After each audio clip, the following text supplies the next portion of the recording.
Beautiful people we are, even though we have our flaws. Redemption won't be long. The goal is to purify your heart, transmuting all of your unclean thoughts. So yeah. Thank God we don't look nothing like what we've been through.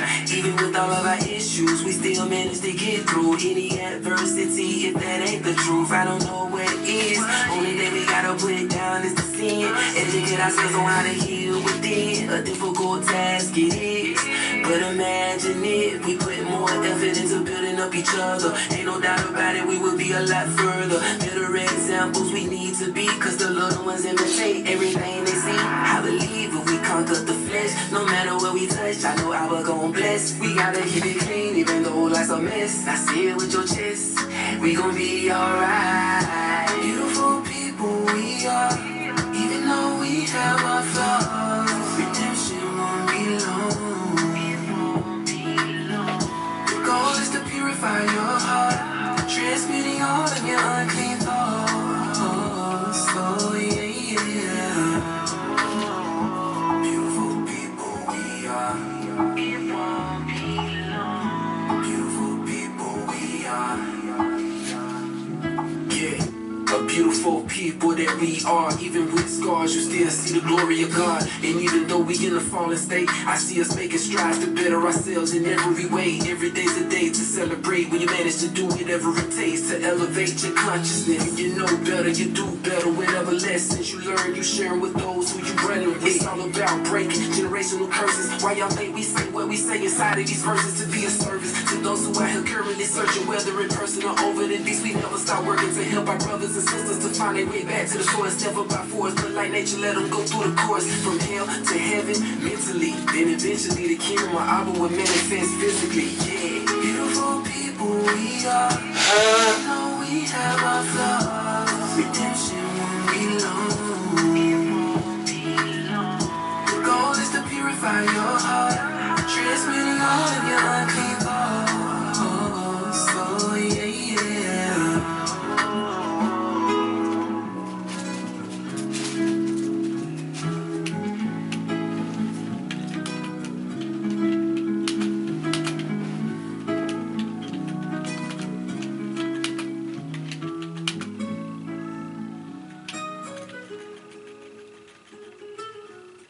Good morning, good morning, good morning.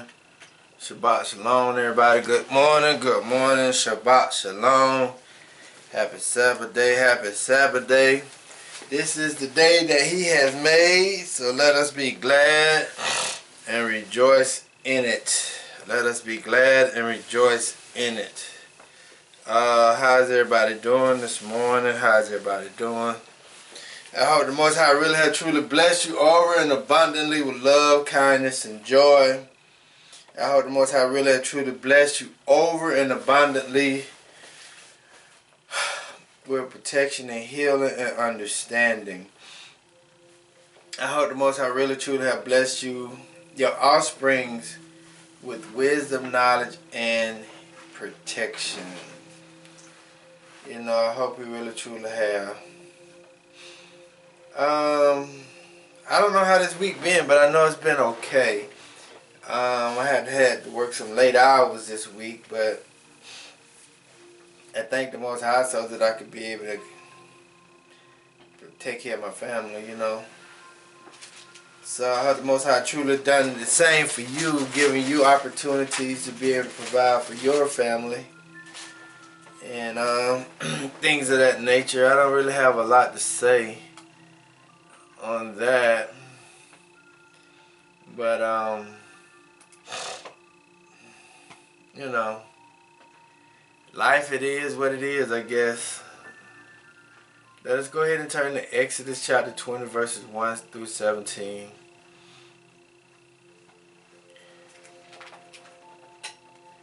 Um,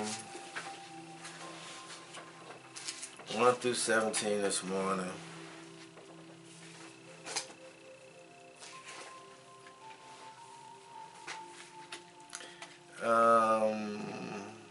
It reads, And El spake all these words, saying, I am Yahuwah thy El, which have brought thee out of the land of Egypt, out of the house of bondage. Thou shalt have no other Els before me, and thou shalt not make unto thee any graven image or any likeness of anything that is in the heavens above, or that is in the earth beneath, or that is in the water under the earth. Thou shalt not bow down thyself to them, nor serve them, for I, Yahuwah thy El, am a jealous El, visiting the iniquities of the fathers upon the children unto the third and fourth generation of them that hate me, and showing mercy unto thousands of them that love me and keep my commandments. Thou shalt not take the name of Yahuwah thy El in vain, for Yahuwah will not hold him guiltless that taketh his name in vain. Remember the Sabbath day to keep it holy. 6 days shalt thou labor and do all thy works, but the seventh day is the Sabbath of Yahuwah thy El. In it thou shalt not do any works, nor thy sons, nor thy daughters, thy manservants, nor thy maidservants, nor thy cattle, nor thy strangers that is within thy gate. For in 6 days Yahuwah made heaven and earth, the sea, and all that in them is, and rested the seventh day. Wherefore Yahuwah blessed the Sabbath day and hallowed it. Honor thy fathers and thy mothers, that thy day be long upon the land which Yahuwah thy El giveth thee.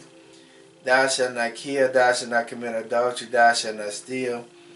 Thou shalt not bear false witness against thy neighbors, and thou shalt not covet thy neighbor's house.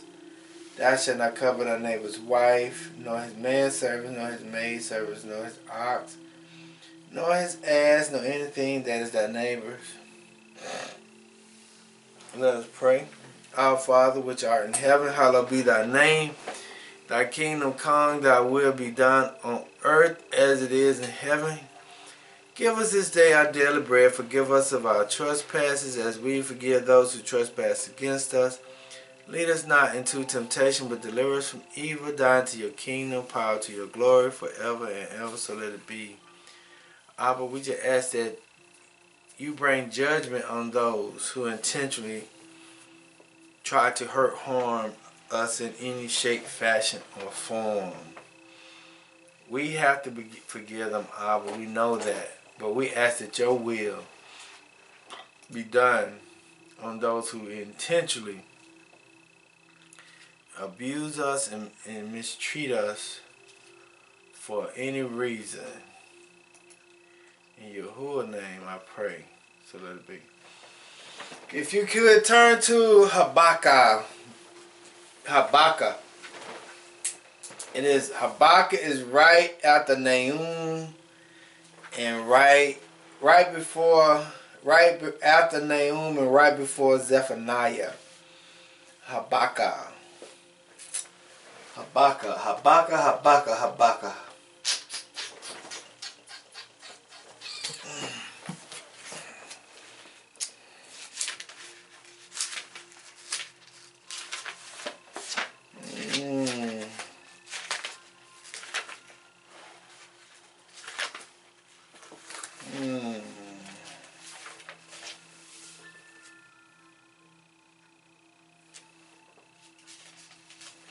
Habakkuk is considered to be a minor prophet, but I don't consider him to be a minor prophet. I just consider him to be a prophet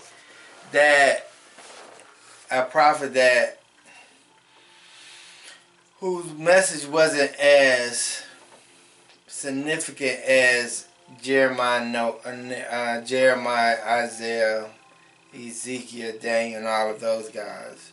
But Habakkuk was he was a prophet. And I just want to give you a little bit of what Habakkuk was about. Okay, Habakkuk was the principal event. The principal event in the book of Habakkuk is the Babylonian invasion of Israel in 605 BC. The text makes numerous references to the Psalms and the books of Isaiah. There is also a great similarity of thought with the book of Jeremiah. All of these factors suggest that Habakkuk was probably written in the 7th or 6th century. The book is written in the form of a dialogue between the prophet and his El, and deals with one great mystery that continues to trouble us all. the apparent triumph of evil in a world created and ruled by a good, loving, and sovereign El. Can good triumph in a situation that seems hopeless, one where evil reigns? Does God really intervene? Habakkuk was a prophet of social justice. Listen to that. Habakkuk was a prophet of social justice who wrestled with El in questioning and courageous prayer, yet who also had unshakable faith and hope in El. Such a courageous servant of El is desperately needed in Africa today. Okay, so when you're looking at the book of Habakkuk, it was talking about Habakkuk was a prophet who was concerned about basically justice. And Habakkuk is only here, and he's only in he only had 3 chapters in the book, the Biblio, and mainly he was praying to the Most High about what he actually saw in the world today. And why he was praying and why he was crying out to the Most High about what was actually going on in the world. And I think that we need to have more social prayer. I think we need to have more prayers, collaborative prayers, of prayers to come together where we can complain about social injustice or the world problems of evilness in the world today. I think it's okay for us to come together as a people of Hebrews and Gentiles who are alike on the same mind accord for justice for the Hebrews. Come together and pray and ask the Most High to be able to help deliver us out of these situations. But in the midst of our prayers, we still have to continue to live and do what's right in the midst of all these calamities that we are in and we're surrounded by. That's what Habakkuk was basically talking. That's what he was basically concerned about. Issues that was concerning the world. It wasn't a social justice. It was more on a right and wrong and how the evil of the world is continuing to prosper in the world today. He was complaining and saying, how could you continue to allow these people to prosper when they are doing evil? Okay? But that's what Habakkuk is about. But I want us to go to Habakkuk 1, chapter 1, verses 2, 3, and 4. Habakkuk 1, verses 2, 3, and 4. And the key verse is going to be on verse 4. Because I'll tell you that in a second. Okay. I'm just going to read chapter 4 since it's the key verse.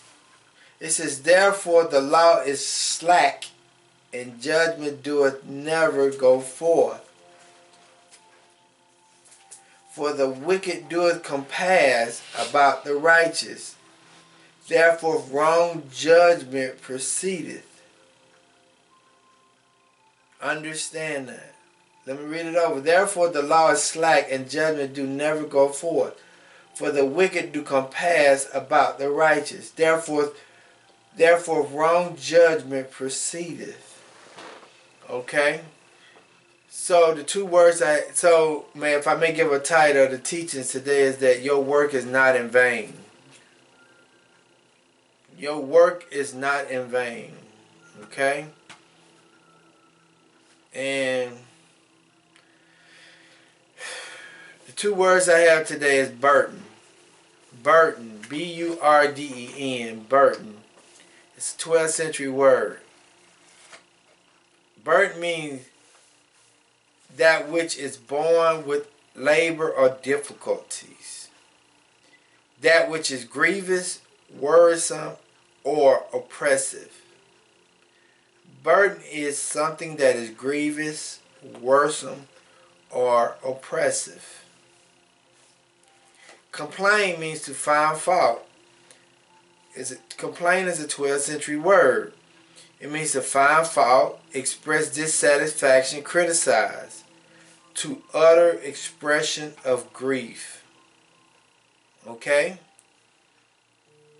Those are the two words. The title of the text, your work is not in vain. And this is something I want you to understand. Also, I want you to keep in mind. Let us go to Isaiah 55 and 11.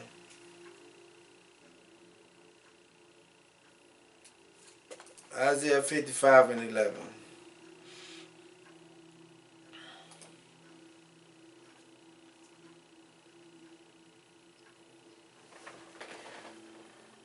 This is something I want us to keep in the back of our minds, because today's teaching is about encouragement. It's about encouragement. Your work is not in vain. Keep pushing forward. Okay? Isaiah 55 and 11, it says, So shall my word be that goeth forth out of my mouth, and it shall not return unto me void, but it shall accomplish that which I please, and it shall prosper in the things whereto I sent it. That is what the Most High is saying. Thank you. And see, the hardest part about life right now, right, is us accepting reality for what it is. Because it's a hard reality. It's a hard reality. Because how the world has been established, it has been established through violence.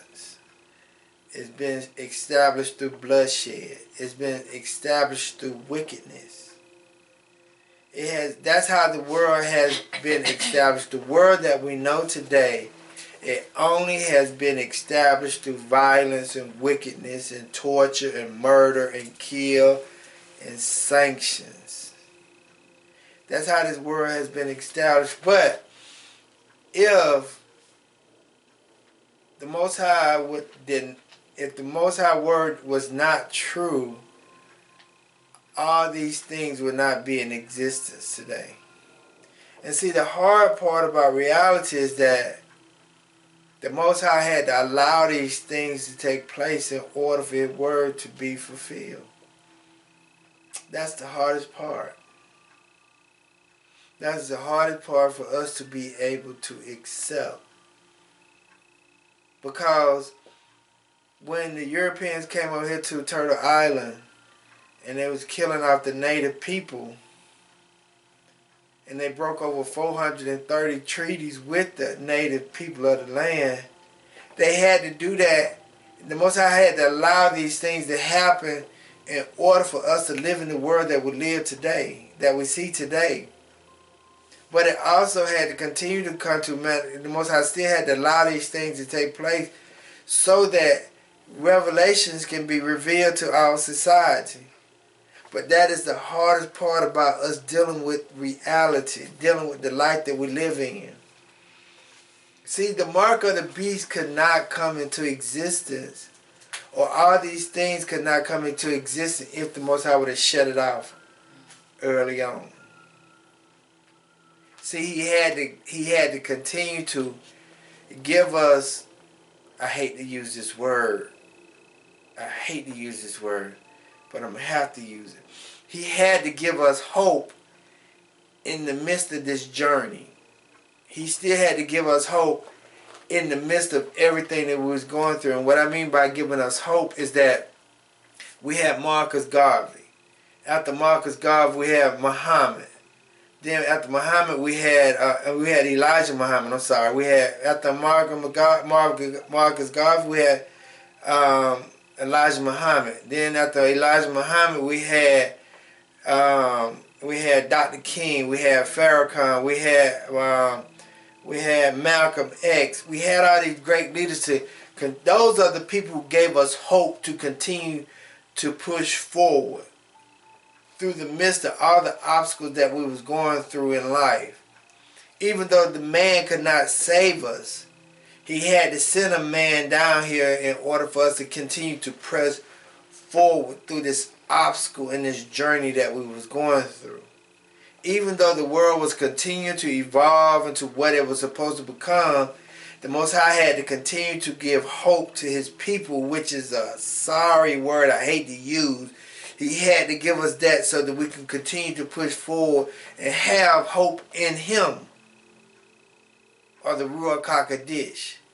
And that is the hardest part for us to be able to look at, is that every time, like the Jim Crow laws and all of those things, we had leaders to step up to the plate to get us through that process so that we can continue to believe in the Creator. Even with the Civil Rights Movement, Malcolm X and Dr. King was there to give us that hope, to press us through those situations. So he had to allow these things to take place in order for us to make it to the points that we got to make it to this very moment. See, if he would have delivered us out of the hands of the U.S. in 1967, it would have been 30 to 40 years before 1619 and 2019. So he could not allow that to happen. He could not allow that to happen, so he had to send these leaders here, give them the encouragement, give them the promise to continue to push us through those moments so that we can continue to have faith in the Most High, a belief in the Most High as we continue to go through this journey in life. And that was the hardest part for me to accept, because I was listening to the Indian Removal Act of 1830, and I was reading this book, this book here, How White Folks Got Rich, got so rich, and I'm gonna read you a little bit out of it, right? I'm gonna read you a little bit out of it, and it's heartbreaking, but we have to look at it from a viewpoint that the Most High had allowed these things to happen in order for us to be at the place that we're in today. He had to allow these things to happen in order for his word to become true. Okay, it says, the term Jim Crow softens a harsh and violent system of repression established not to keep blacks from using white drinking fountains and toilets, or even to stop them from breaking the law, but to keep blacks from accumulating property. Hear that. The Jim Crow laws was not there to stop us from drinking in the same water fountain, but to keep blacks from accumulating property, starting business, engaging in trade and commerce, and establishing economic base independent of European people. The final intent was to force free black blacks onto the plantation to perform the same roles they had been forced to carry out for over the previous 310 years. Okay? Then it says the law was unbiased, ambiguous. The law was unambiguous. Blacks could not be employed in any job other than plantation laborers without a specific license granted by a judge. If a black worker left his job for any reason, including employers' abuse or unpaid wages, he could be arrested and put on a public work project, clearing forests, draining swamps, or building roads, bridges, railroads, or canals. Blacks were prohibited from buying or renting farmland except in designated all-black but white-controlled areas. So when I was reading this book, I read a lot of it this week. When I was reading the book and I was looking at it and I was hearing all this stuff and I was looking at the Indian Removal Act, I was like, why? Why did you allow all these things to happen to us? Why you continue to allow us to get shot and killed in the streets and continue to do all these things?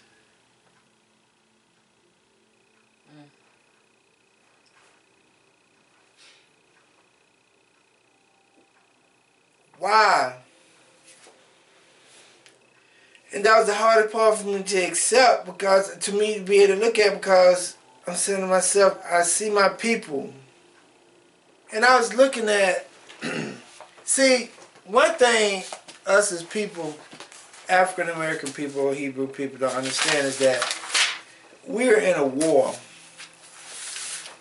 And how people attack you from a war standpoint, they attack your family, They attack your finances. They attack your education. They attack your spiritual beliefs. They attack your health. They do all those things that make you weak so that you can continue to depend on them in the process of you going through this moment in time.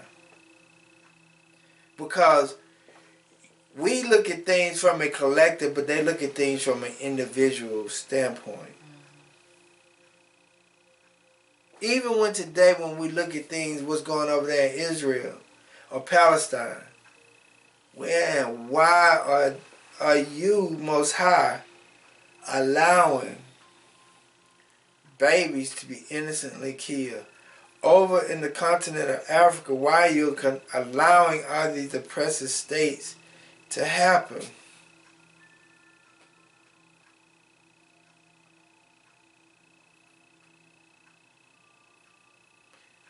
And it is to bring his word to revelations, to bring his word to truth. That's why he said, my word shall not go out and come back to me void. And that's something that we truly got to understand. We got to continue to go through this moment. We got to continue to push and push and push through this moment. It don't mean that we got to lay down. It don't mean that we got to sit here and take whatever it is that we're being dished out. It means that we got to go through this moment in the midst of His dishing out to us. In the midst of we seeing it. That means that we got to be like Habakkuk. Not just necessarily praying, but we also got to put words to actions. That's why I taught on what I taught on last week about we have to get one with the Spirit. We got to get one with the Word. And the Most High showed me one thing yesterday. He showed me one thing this week. He said, Orlando, he said, you speak everything you want into existence. And I'm finna show you. Baby, you'll turn that radio down.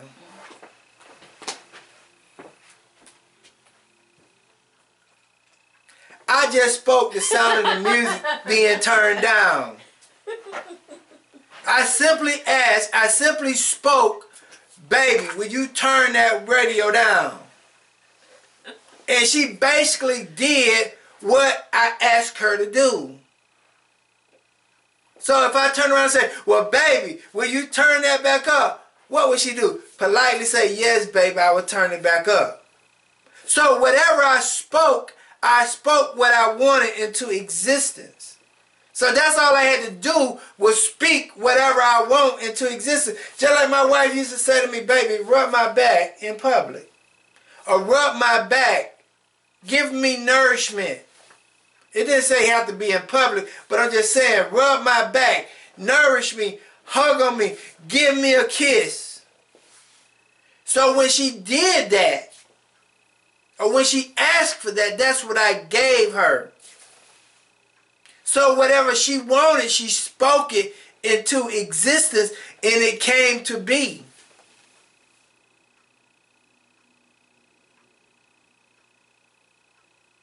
So because some things, the Most High said, we do things unconsciously and don't even pay any attention to it. But baby, you turn that back up now, please. Not trying to be facetious when I say that, but I'm just letting you know life and death is in the power of the tongue.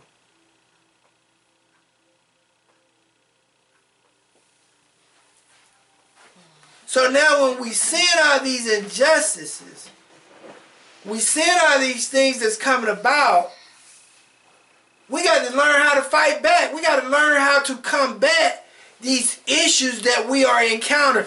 Even though we see all these things that's going on in the world today, even though we see all this hatred going on, even though we see all this injustice that's taking place over there in Palestine, in Africa, here in America, which is Turtle Island, we got to combat that. Not by just speaking, but also by doing. And that's why the Most High said, I'm showing you, by you just speaking words, it causes other people to move. Because your words are spirits, and spirits are life. So whatever we ask, it shall be given if we ask in the Father's name. So, but when I was reading that book, it made me have so many emotions about how this system has been set up to keep us in a complacent state of, keep us in a state of brokenness. It keep us in a state of lack of education. Keep us in a state of broken families. Keep us in a state of broke in finance. Keep us in a state of being unhealthy. When you look at all of these things, it causes you to weep. It causes you to mourn if you know your reality and if you want to deal with your reality.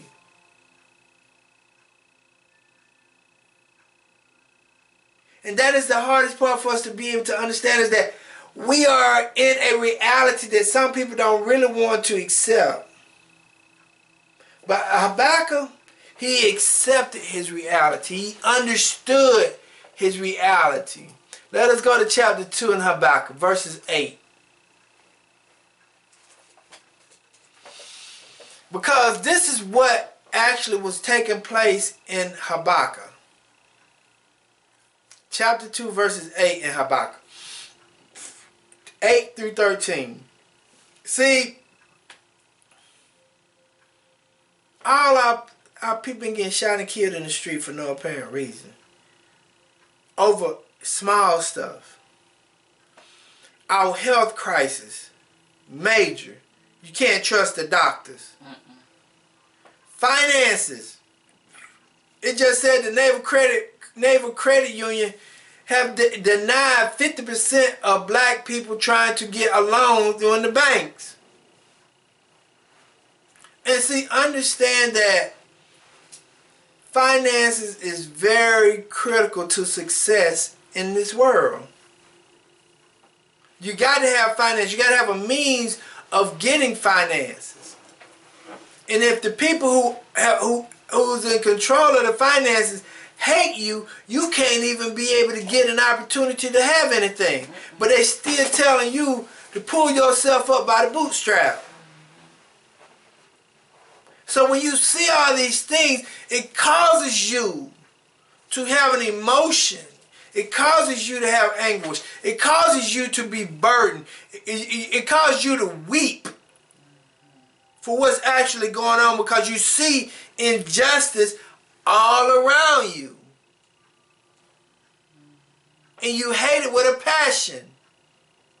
Like Habakkuk 2 and 8, it says, because thou hast spoiled many nations, all the remnant of the people shall spoil thee, because of the men's blood, and for the violence of the land, and of the cities, and all that dwell therein. See, Habakkuk saw one nation conquering many nations. See, Habakkuk saw and understood that violence and killing was on the land so much, so great. Then it says in verse 9, it says, woe to him that covereth an evil covenant to his house, that he may set his nest on high, that he may be delivered from the powers of evil. See, what Israel is doing over to Palestine is trying to set his house on high by trying to be covetousness, wanting somebody else's land for their benefit. See, the state of Israel should have never been over in Palestine. They went over in Palestine and took them folks' land in 1917. It started in 1917, but it happened in 1948. So the Israelis they had covetousness of their neighbor's land. That's in Exodus chapter 20, verses 17. Covet thy neighbor's house, nor his manservant, maidservant, nor thy ox, nor ass, or anything that is thy neighbor. And see, the Palestinians were living next door to the Israelis, and the Israelis wanted to take the Palestinian land. So Habakkuk is seeing this. We are actually seeing this. This should cause us to have an emotional sadness in our heart, because we see violence, we see destruction, we see all these things taking place in the land at this moment. We see injustice all around the world. It says, in verse 10, it says, thou hast consulted shame to thy house by cutting off many people, by killing many people, and has sinned against thy soul. This is what Habakkuk has saw. He saw a lot of death. He saw a lot of violence. He saw a lot of stuff that was going on in the world today. He saw that, he said, and it's like, starting in January, because I know next year is election year. And I'm going to start talking to you about what the Democrats have done for blacks and what Republicans have done for blacks. And I'm going to bring out evidence to show you that none of these people have done anything for you, but you continue to go vote for these people who has not done anything for you. When you say I'm going to vote for the lesser of two evils, that means that you are an evil person and you're voting for evil.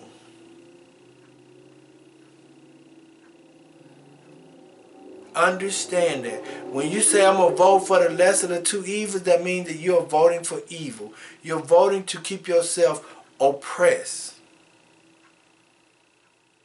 Because don't think that the Joe Biden administration don't know that you have police brutality out here.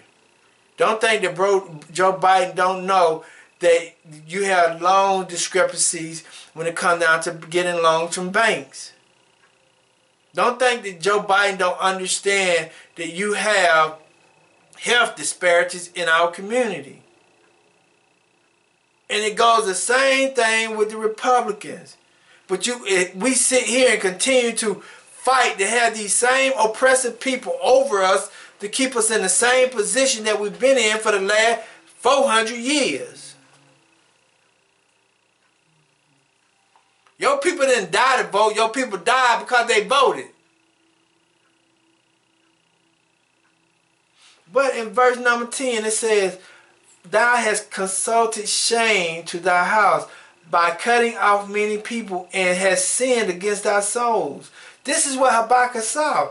He saw people getting cut off. He saw people getting killed. He said, for the stone shall cry out of the walls, and the beams out of the timber shall answer it. It says, woe to him that builds a house, builds a town with blood. How do you think America got built? We saw this. We did it. We see it. What is gentrification? We seeing all this stuff take place. It says, and establish a city by sin.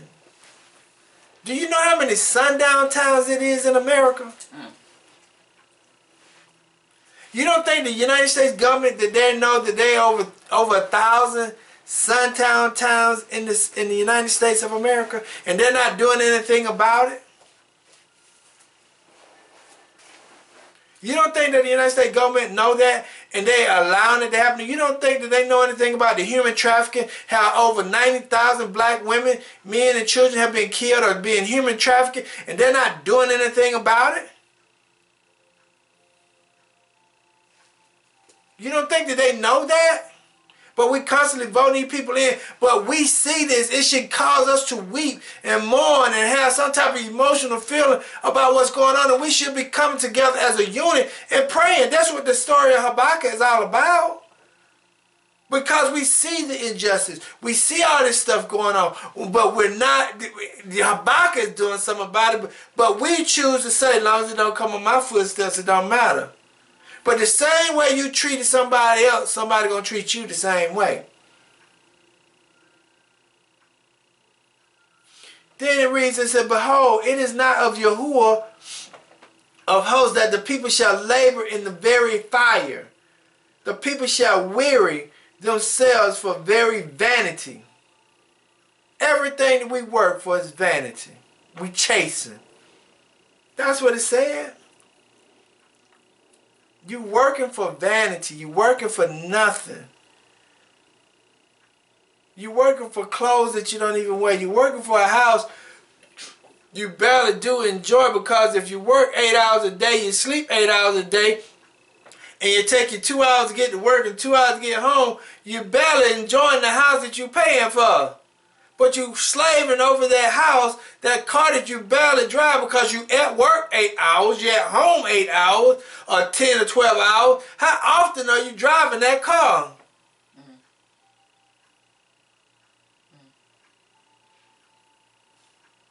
You buying $100, $200 pair of shoes that you very seldom wear, because the simple fact is you got so many shoes in your closet you don't even get a chance to wear them that much. Because you wear a uniform to work.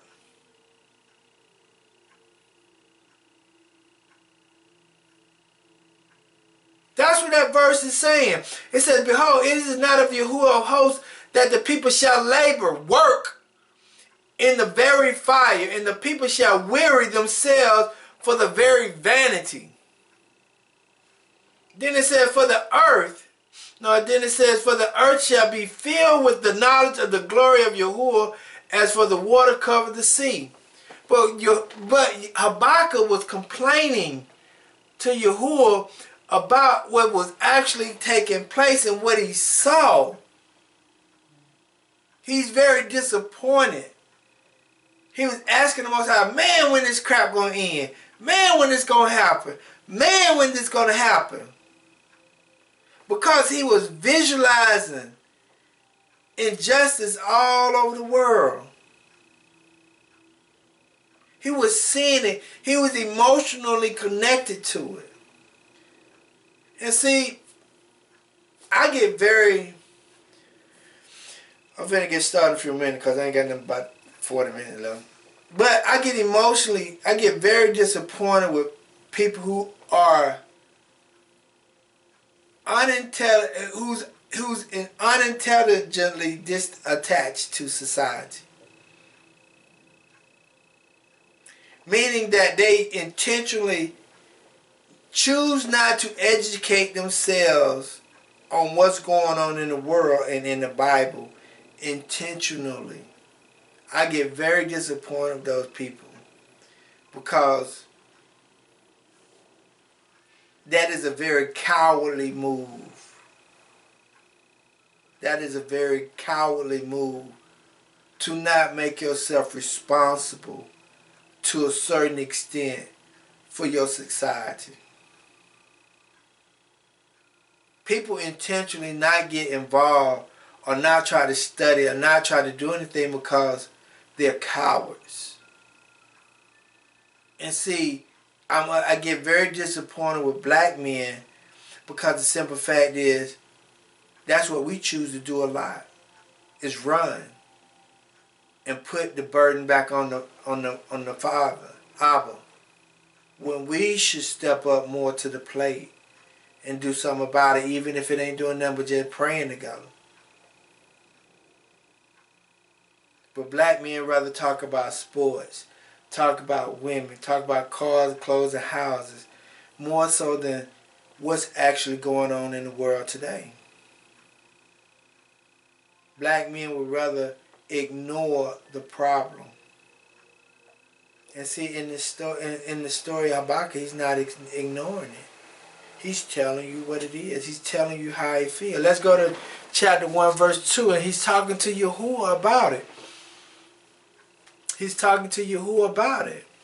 And a lot of us make light of what's going on, because they don't want to deal with it, because they're hopeless.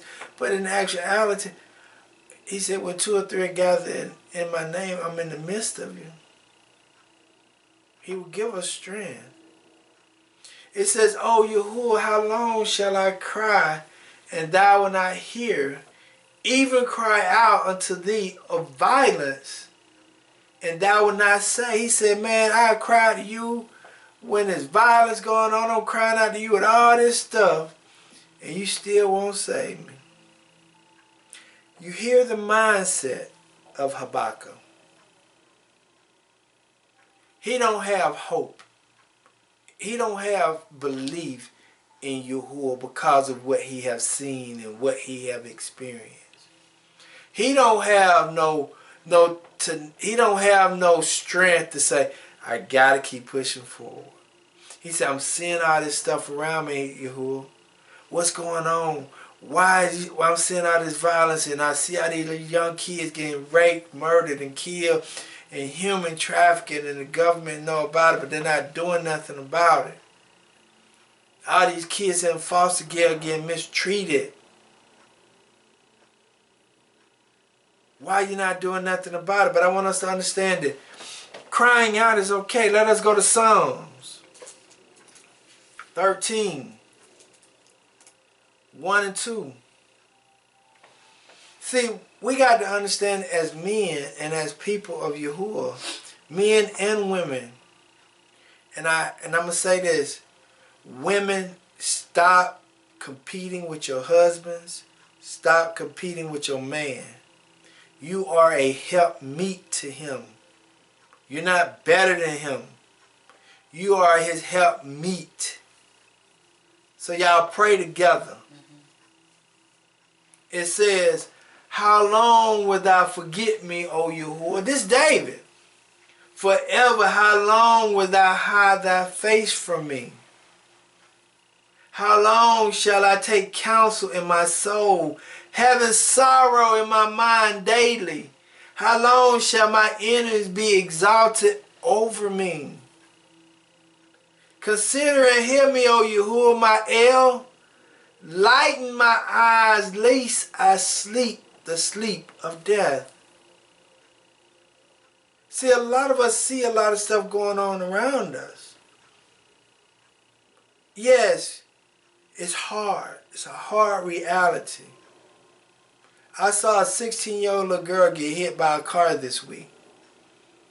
She wasn't hurt, but the simple fact is, she was a 16-year-old young girl who was in a correctional facility because she was disobedient from her mother who lives in Philadelphia. And I'm saying to myself, what this 16-year-old young girl living down here in Atlanta in a correctional facility for young teens when her mother living up in Philadelphia? Because the family structure is in chaos. Because the young people are out of control because our society, our community has said we don't need a man in the house. We can do it all by ourselves. That is what I saw. A 16-year-old young teen who don't have a mother or father at the age of 16 by herself down here in Atlanta. Being in an institution for young teens because her behavior or whatever it is, and her mother living up in Philadelphia. And now she's on the ground crying to her mother because she just got hit by a car, and her mother in Philadelphia talking to some people who she don't even know, trying to hope that they can tell her the truth about her daughter.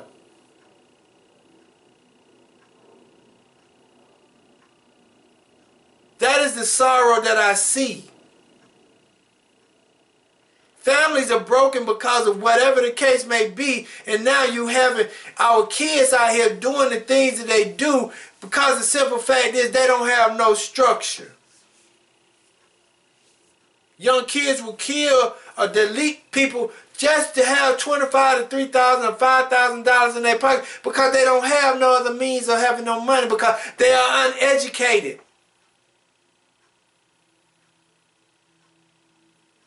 This is why we should be weeping. This is the reason why we should be mourning. This is the reason why we should be in prayer consistently because of what we see in our community. And we think that weeping is not good, but in actuality, Weeping is one of the best things to start to drive us to do the things that we need to do for our community, because we see it is in chaos.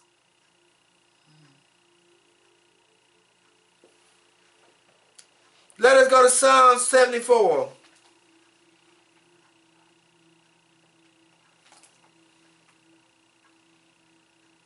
Nine and 10.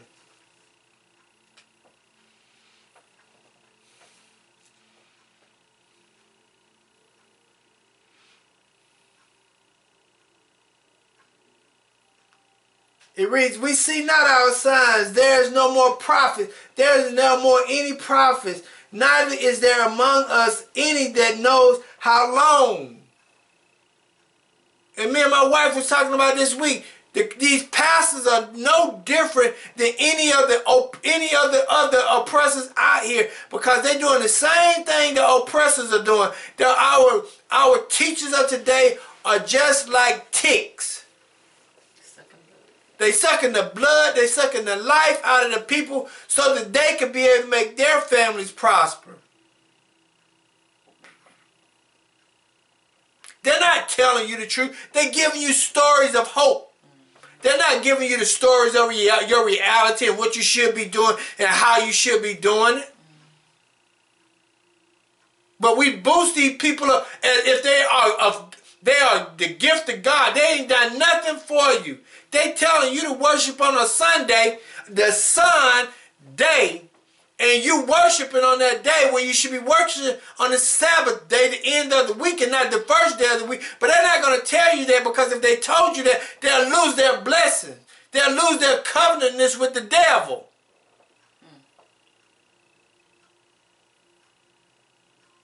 That's why our prophets have misled us on so many levels. It's ridiculous. And the only reason why they continue to do it is so you can pad in their pockets. It says, oh God, how long shall the adversary reproach? Shall the enemy blaspheme thy name forever? That's what he's complaining. He was complaining because of what he was seeing and why he was seeing it, and for what apparent reason it was. And all of it today is all about money. Just like my wife was telling you today, said wars ain't nothing but about money. Wars and recessions is all about recirculating wealth, money to the rich. That's what it's all about, but we don't see it from that viewpoint. We don't sit down and try to analyze, because the simple fact is, it's not on us. But people who go to war, they die in war for somebody else's gain financially. The rich people are using poor people's lives as props for money. Just like what happened in 2019. It was all about money. Plenty of money. Many people got rich. And many people died. And still dying. And still dying and sick to this day, Yep.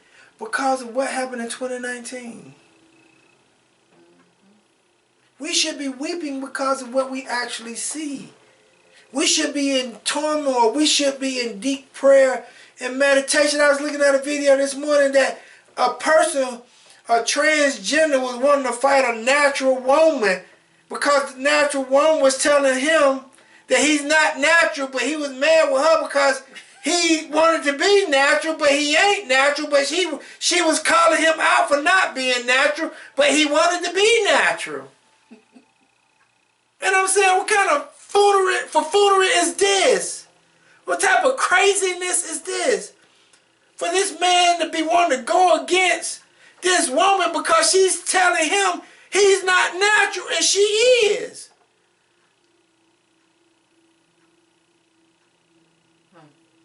See, you don't understand, women, you don't understand the hatred that is around you when you hang around certain people. Because certain people, they may be around you because they want what you got, not because they are around you because of who you are. Right. So you got to be very mindful of the people that you allow to be around you, because the simple fact is they may not be around you because they like you. Exactly. They may be around you because they want what you got. Yeah. Hear that. This man was fighting this natural woman to be natural, but she called him out because he wasn't natural, and he wanted to fight her because she was calling him out.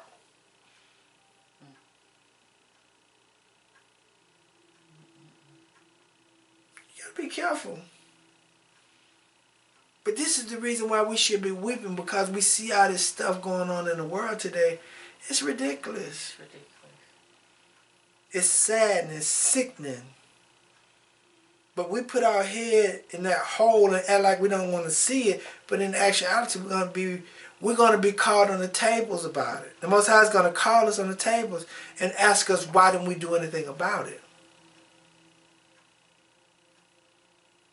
We can't continue to keep our head in the sand and and act as if we don't see it.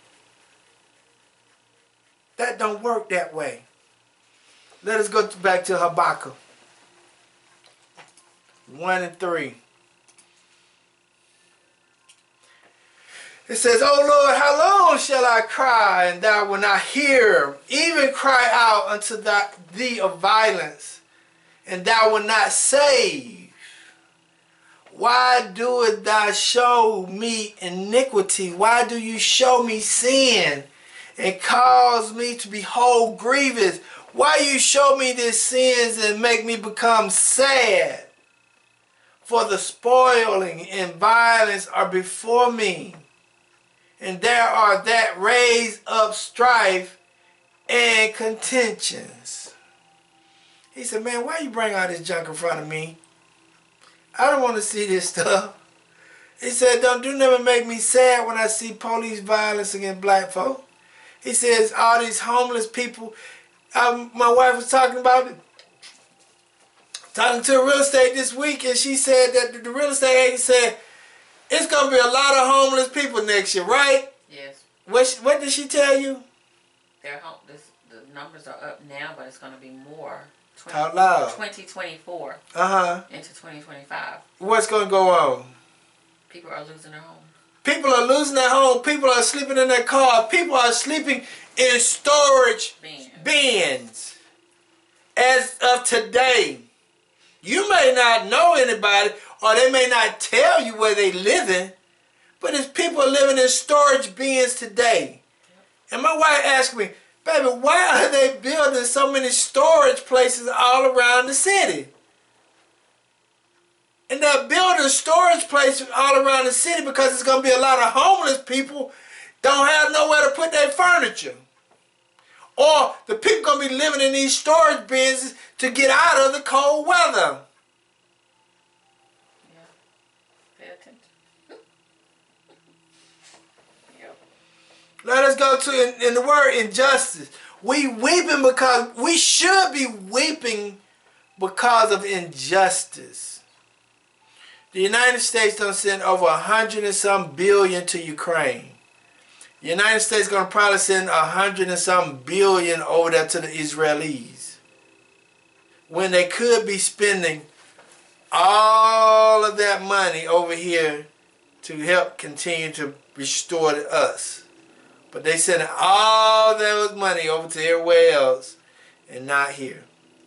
This is why we should be weeping, because we see injustice all around.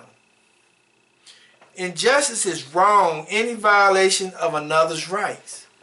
Weeping means to express sorrow. We should be expressing sorrow because we see so much injustice all around. Let us go to Psalms 55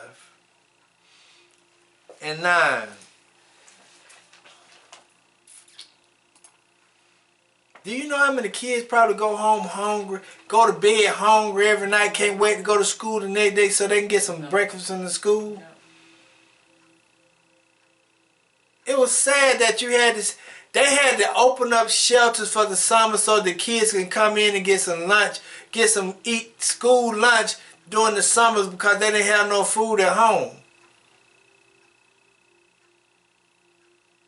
This is why we should be weeping. This is why we should have some expression of sorrow. This is why we should be doing something. Psalms 55:9, it said, destroy, O Yahuwah, and divide their tongue. For I have seen violence and strife in the city. Day and night they go about it Day and night they go about it upon the walls thereof. Mischief also and sorrow are in the midst of it. Wickedness is in the midst of thereof. Deceit and gall depart not from her streets. Do you hear that?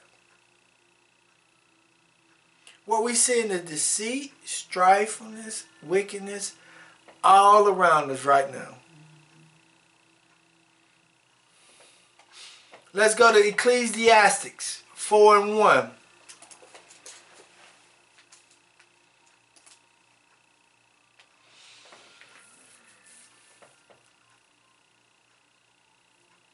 Listen to this. Listen to this. The reason why the rich get rich is because they got to do it in a deceitful way in order to get rich.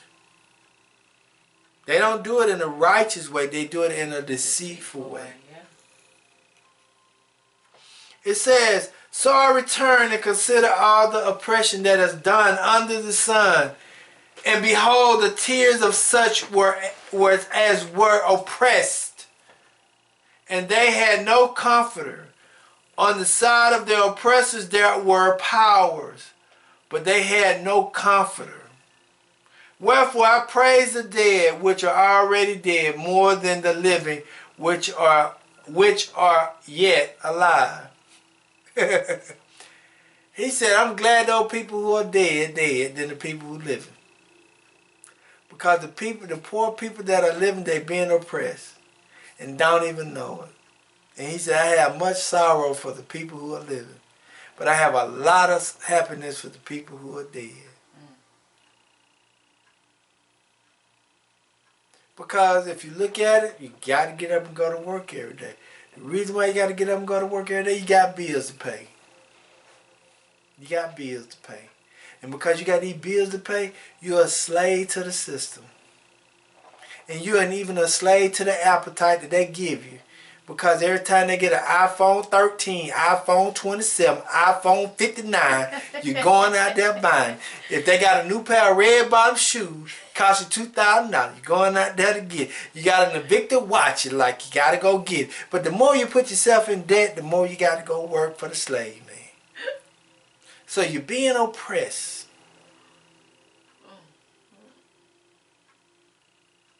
Not living a simple life, being content with what you have.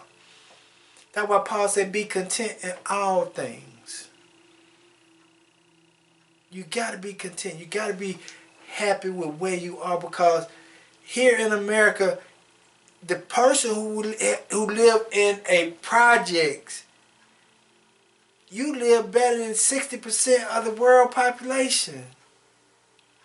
And you're complaining. The people who live in a house with a car and a house with 2-car garage, you living better than 75% of the world, and you still complaining.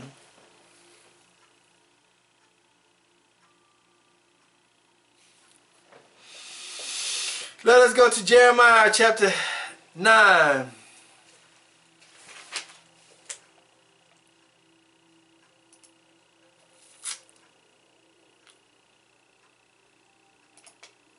Verses 2 through 6.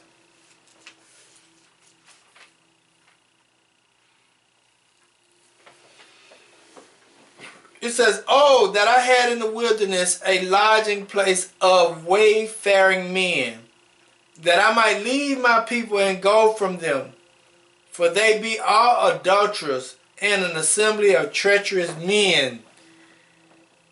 And they bend their tongues like bows for lies.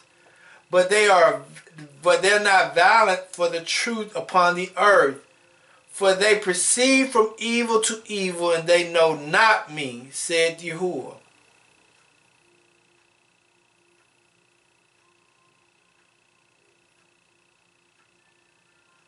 It says, take heed every one of his neighbor, and trust ye not in any brother.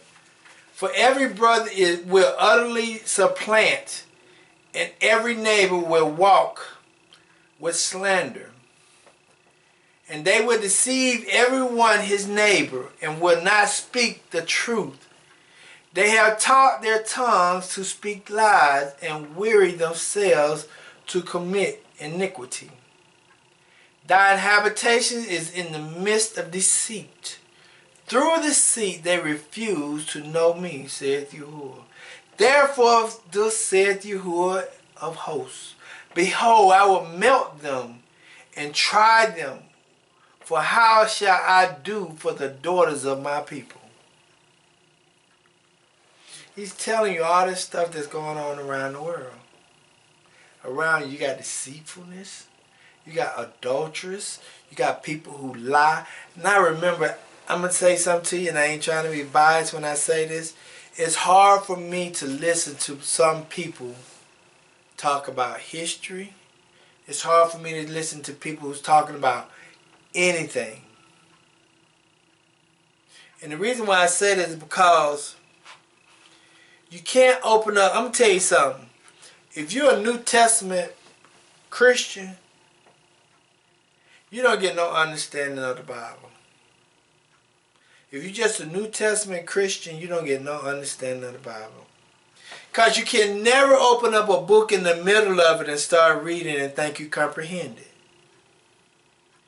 You got to start from the acknowledgments. You got to start from the very beginning. And when I listen to people talk, they always open up the book from the middle and think they know the truth, when you only get half of the story. You got to start from the beginning. You got to start from the very beginning. That's why it says in Genesis 1:1, and let me read it to you. In the beginning,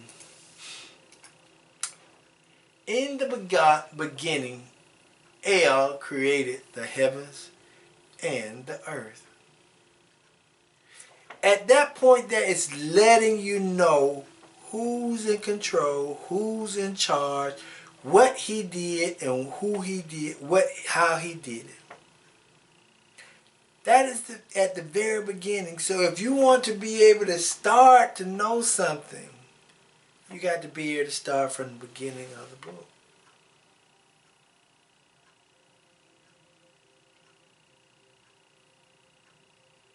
Let's go back to Habakkuk. I got 10 minutes. Habakkuk 1:4. O Yahuwah, how long shall I cry and thou wilt not hear? Even cry out unto thee of violence, and thou wilt not save. Why doest thou show me iniquities, and cause me to behold grievous? For the spoiling and violence are before me, and there are that raise up strife and contentions. Therefore the law is slack, and judgment doeth never go forth. For the wicked doeth compass about the righteous. Therefore wrong judgment proceedeth. What the Habakkuk is saying, man, you got me up here. I'm weeping because I see injustice. And now what I'm seeing is the wicked is surrounding the righteous and persecuting the righteous. But the wicked is continuing to prosper. Yeah.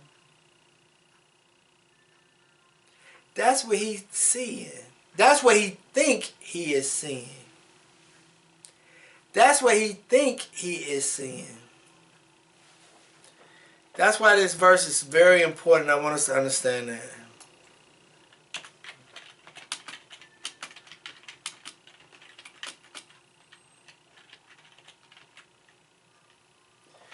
I want you to understand something. Let's go to Matthew's. I'm going to come back to that. I want you to understand something.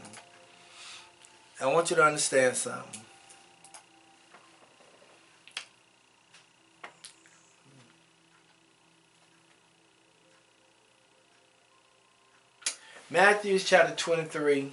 Matthew chapter 19, verses 23 through 26.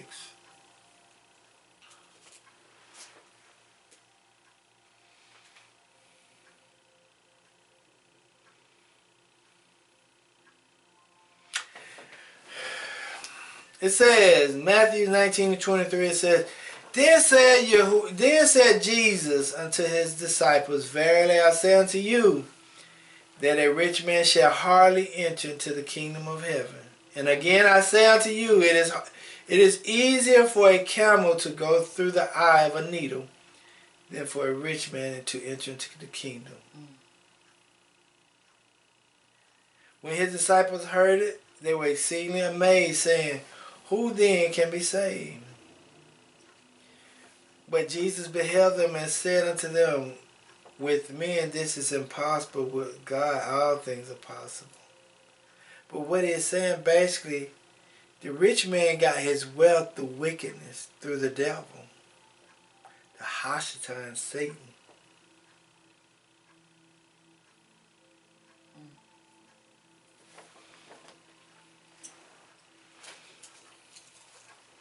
So let us go back to Habakkuk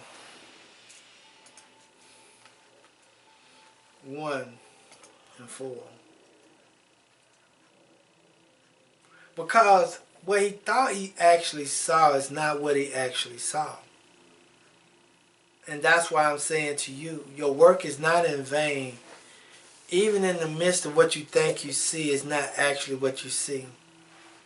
What you're actually seeing is your reality, but how you function in your reality, that's what means the most. We see the wickedness. We see the unrighteousness. We see the human trafficking. We see the violence from the police. We see the politicians lying. We see the educational systems not teaching our youth. We see the families are being broken. We see all these things. Okay? But how we respond when we see that, that's what matters the most. How are we going to respond to broken families? How are we going to respond to broken youth?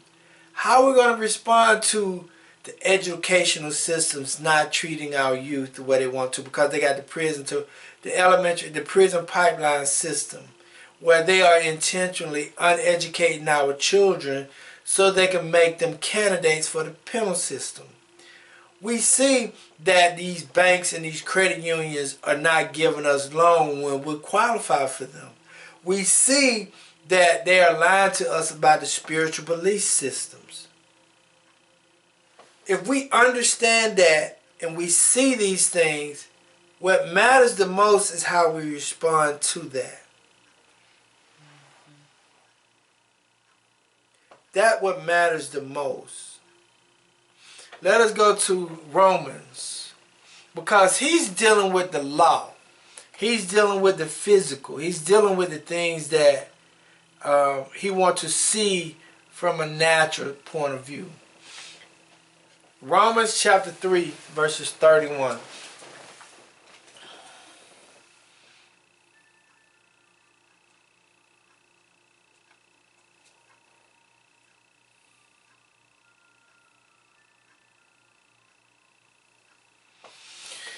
It says, seeing it is one ale, which shall justify the circumcision by righteousness, and uncircumcision through faith.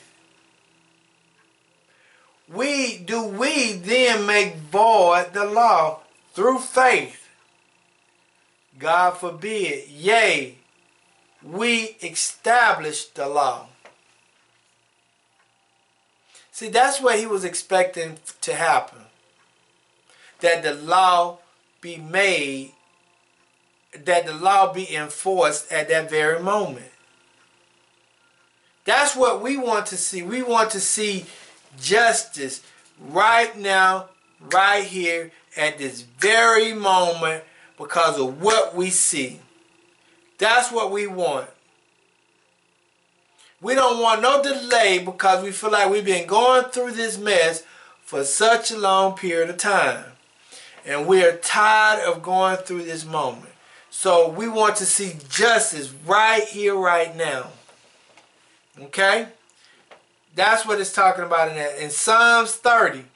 So no, let us go to Psalms 119 and 26. 126. Psalms 119 and 126.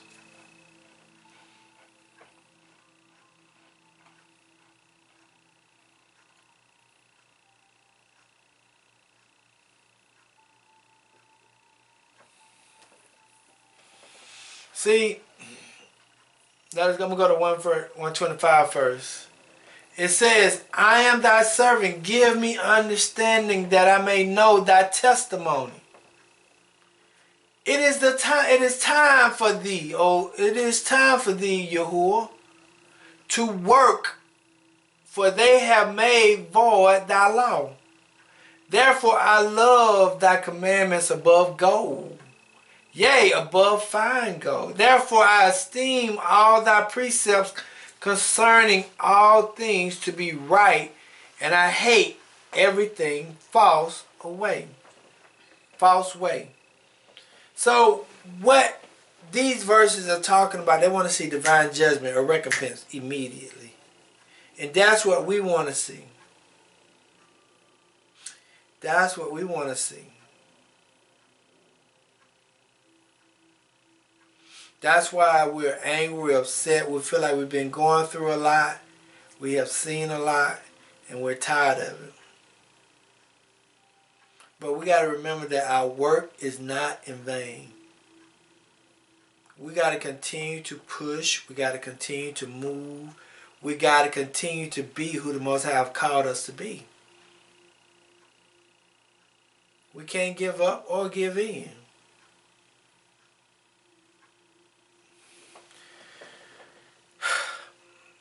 Let us go to Habakkuk 3.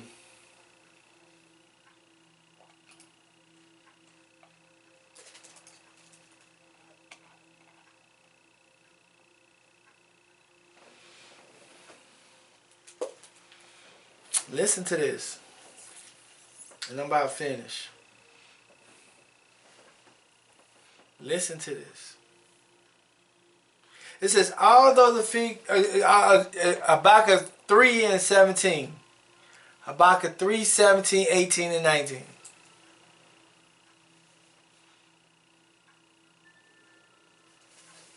It says, although the fig tree shall not blossom, neither fruit shall be in the vine, the labors of the olive shall fail, and the field shall yield no meat.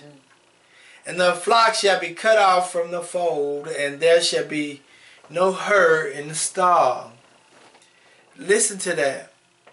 Even though my conditions are decapitated, desperate, I got violence all around me, I got all this stuff around me. I got all this stuff that's going against me. Violence, bloodshed, death, destruction, famine, broken families, broken financial system, broken educational system, broken health system, and broken just everything. I got all this stuff around me. Yet will I rejoice in Yahuwah. I will rejoice in the El of my salvation. Yahuwah El is my strength. He will make my feet like hen's feet, and he will make me to walk upon my high places. To the chief singers on my string instruments. Even when we see all this stuff still going on, we still got to believe on the Most High.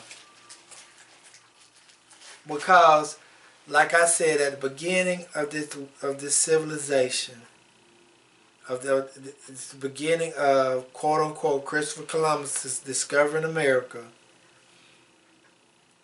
we wouldn't be in this predicament or this situation that we're in today if the Most High wouldn't allow the early European settlers to destroy the native people and do what they had to do to get us to this point.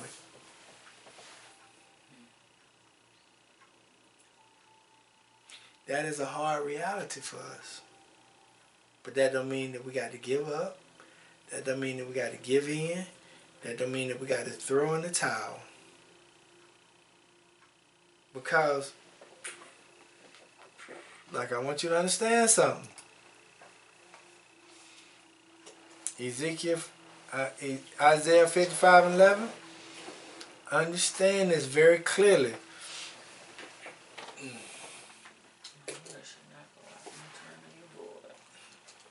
So shall my word be that goes forth out of my mouth, and it shall not return unto me void, but it shall accomplish that which I please, and it shall prosper in the things whereto I sent it.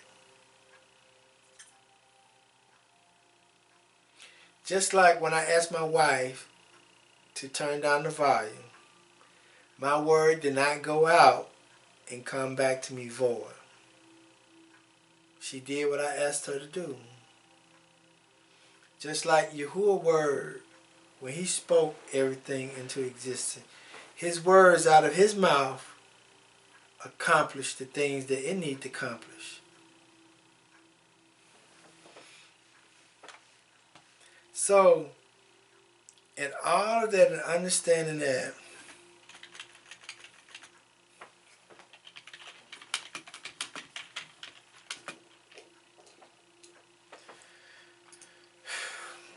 in the midst of all the things that's going on, we got to we see the burdens and we complaining, even though we're doing all this stuff, and we see the weeping, we see the injustices, and we want the recompense, we still got to continue to push forward. Your work ain't in vain. You got to continue to move forward. You got to continue to do what you got to do. You got to depend on Yahuwah. Proverbs 18:21, it says, death and life is in the power of the tongue, and they that love it shall eat the fruits thereof. Whatever you're speaking in this midst right now, that is what you want to create for you. Whatever words are coming out of your mouth, that's the environment that you want to create for yourself. He was creating a conversation with the Most High, and the Most High was telling him, hey, still have faith in me in the midst of all this stuff.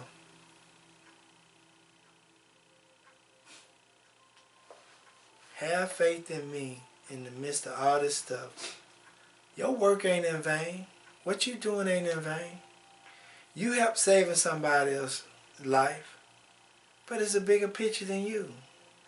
It's a bigger picture than me. It's a bigger picture than whoever.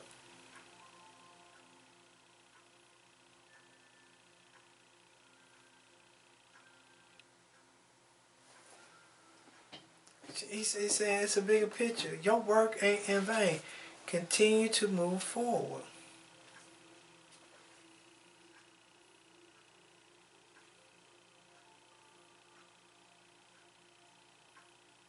Understand that.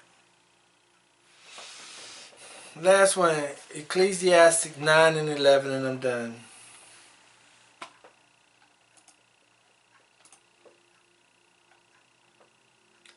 It says, I returned and saw under the sun that the race is not to the swift, nor the battle to the strong, neither yet bread to the wise, nor yet riches to the men of understanding, nor your favor to men of skill.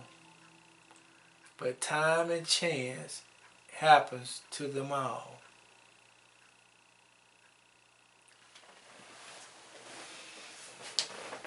So let me pray so we can go. Abba, as we come to you today, we thank you, we bless you, we praise you, we give you all the honor and the glory. Abba, we just thank you for everything. We ask that you continue to open up our eyes and take the fish scales off our eyes so that we can see the way you want us to see, hear the way you want us to hear, and speak the way you want us to speak. Abba, Let us have the faith of Abraham, the warrior spirit of David, the faith of Ruth and Esther, the one with the word like your son Yeshua, the vision, the seers like the prophets of old, the zeal like Paul. But let us become one with you so that we can be able to do your wonders and your works. I would just be with us and guide us and lead us and cover us. And all these things. And forgive us for our sins, knowingly and unknowingly. And all these things we pray in your higher name. So let it be. Shalom, shalom, shalom.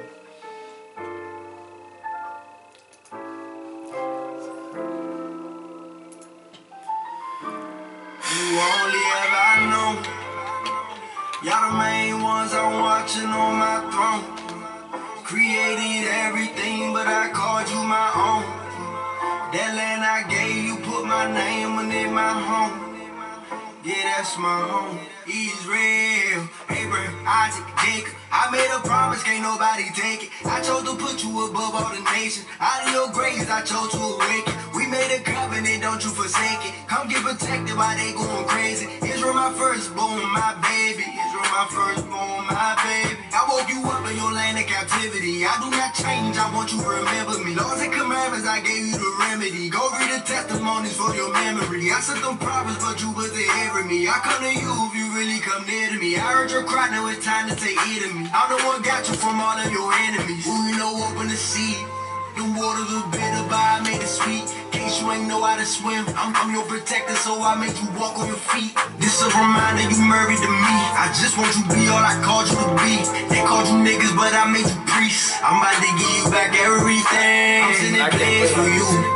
I'm sending boys, drying up rivers. I leave them dead for you. Till Pharaoh let my people go. You heard what I said for you. Till Pharaoh let my people go. You heard what I said for you. For you, you only ever know. Y'all the main ones I'm watching on my throne. Created everything, but I called you my own. That land I gave you, put my name on it, my home. Yeah, that's my home. Israel, I'm the reason you in captivity. We made a covenant, you ain't remember me. You broke the covenant, I sent your enemy. Hit out my lane since you wasn't fearing me. I'm the reason they put you in chains. I'm the reason they switched up your name. I'm the reason why you in the hood. I'm the reason of all your pain. I'm sending flows fast, daily. Think I don't love you, y'all my babies. Gave my son, must be crazy. Come out that system, come out of that lane. They got that military, it would not phase me. It would not move me, it would not graze me. Remember Egypt, I did all that for my people. You only ever know. Y'all the main ones I'm watching on my throne. Created everything, but I called you my own. That land I gave you, put my name on it, my home. Yeah, that's my home. You only ever know.